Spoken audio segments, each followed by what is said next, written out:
the addition and subtraction of rational expressions. Again, we relate the addition and subtraction of rational expressions with the addition and subtraction of fractions, where if the denominators are the same, we add or subtract only the numerators, otherwise, we have to find a common denominator before making any operation.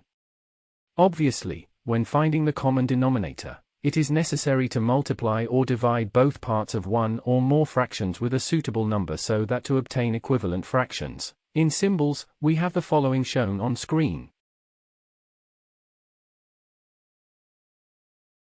For addition and subtraction of fractions with the same denominator, we have the following shown on screen. For addition and subtraction of fractions with different denominators. The same procedure is also used when adding or subtracting rational expressions. The letters x, y, z, and w are replaced with p, x, q, x, etc., but the procedure is the same.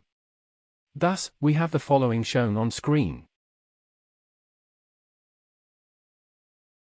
For addition and subtraction of rational expressions with the same denominator, we have the following shown on screen. For addition and subtraction of rational expressions with different denominators. For example, we have the following shown on screen. And, we have the following shown on screen.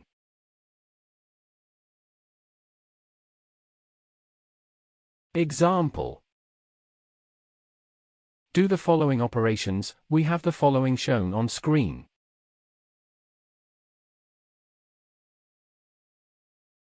Solution. A. We can turn all fractions at the same denominator by multiplying them up and down with suitable coefficients. Thus we have the following shown on screen.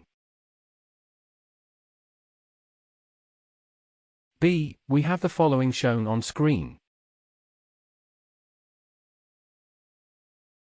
That is all for lesson 11.4.7. To continue this tutorial, please watch 11.4.8, the addition and subtraction of rational expressions. Thank you for watching. Make sure to like and subscribe to keep up to date with new videos. For more information, calculators, and tutorials, please visit www.icalculator.info.